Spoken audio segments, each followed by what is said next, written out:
श्री गीता उपनिषदों का सार है।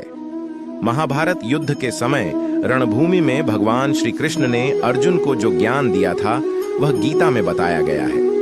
गीता में ऐसी बहुत सी बातें हैं जो मनुष्य को जीवन की कई कठिनाइयों को आसान बनाती है। इतना ही नहीं, गीता पढ़ने पर मनुष्य को बहुत सी नई जानकारियां भी मिलती है। साथ ही हर अध्याय के नियमित पाठ का अपना लाभ और महत्व है।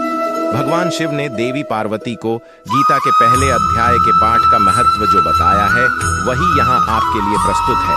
लेकिन गीता के पहले अध्याय के महत्व को जानने से पहले जान लीजिए श्रीमद् भगवद गीता के प्रथम अध्याय की खास बातें। गीता के पहले अध्याय का नाम अर्जुन विषाद योग है।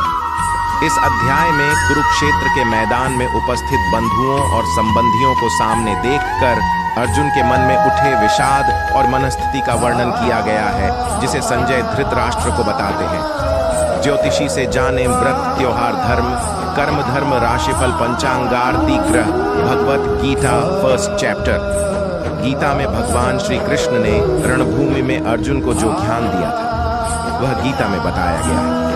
गीता में कुल 18 अध्याय हैं और उन सभी का अपना अलग अलग महत्व है। आइए जानते हैं गीता के पहला अध्याय का महत्व क्या। श्री गीता उपनिषदों का सार है। महाभारत युद्ध के समय रणभूमि में भगवान श्री कृष्ण ने अर्जुन को जो ज्ञान दिया था वह गीता में बताया गया है। गीता में ऐसी बहुत सी बातें हैं जो मनुष्य को जीवन की कई कठिनाइयों को आसान बनाती हैं। इतना ही नहीं, गीता पढ़ने पर मनुष्य को बहुत सी नई जानकारियां भी मिलती हैं। साथ ही हर अध्याय के नियमित पाठ का अपना लाभ और महत्व है।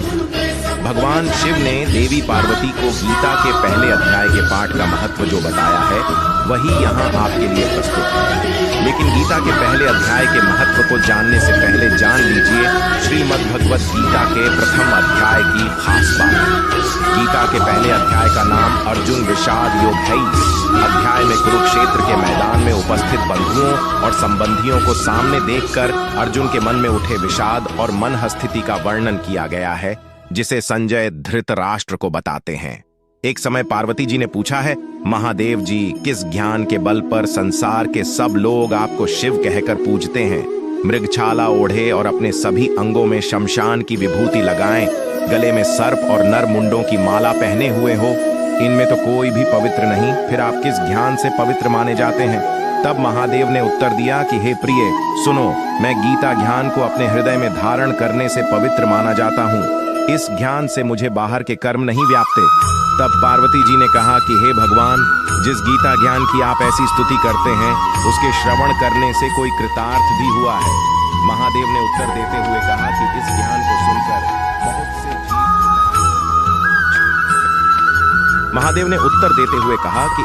को सुनकर बहुत से जीव कृतार्थ हुए हैं और आगे भी होंगे।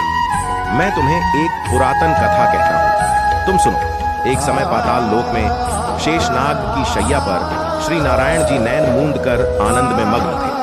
उस वक्त भगवान के चरण दबाते हुए लक्ष्मी जी ने पूछा, हे प्रभु, निद्रा और आलस्य तो उन पुरुषों को व्यापता है जो जीव तामसी होते हैं, फिर आप तो तीनों गुणों से अतीत हो, आप तो वासुदेव हो, आप जो नेत्र मूंद रहे हो, इससे मुझके बड़ा आश्चर्य है। नारायण जी ने उत्तर देते हुए कहा, हे लक्ष्मी, मुझको निद्रा आलस्य नहीं व्यापता। एक शब्द रूप जो भगवत गीता है उसमें जो ज्ञान है उसके आकार रूप है। ये गीता शब्द रूप अवतार है। इस गीता में यह अंग है। 5 अध्याय मेरे मुख है, 10 अध्याय मेरी भुजा है, 16वां अध्याय मेरा हृदय और मन और मेरा उदर है, 17वां अध्याय मेरी जंघा है, 18वां अध्याय मेरे चरण है। गीता श्लोक ही मेरी नाड़ियां हैं और जो गीता के अक्षर है वो मेरा रोम है। ऐसा मेरा शब्द रूपी जो गीता ज्ञान है उसी के अर्थ मैं हृदय में विचार करता हूँ और बहुत आनंद प्राप्त होते हैं। लक्ष्मी जी बोली, हे श्री नारायण जी, जब श्री गीता जी का इतना ज्ञान है तो उसको सुनकर कोई जीव कृतार्थ भी हुआ है, सो मुझसे कहो।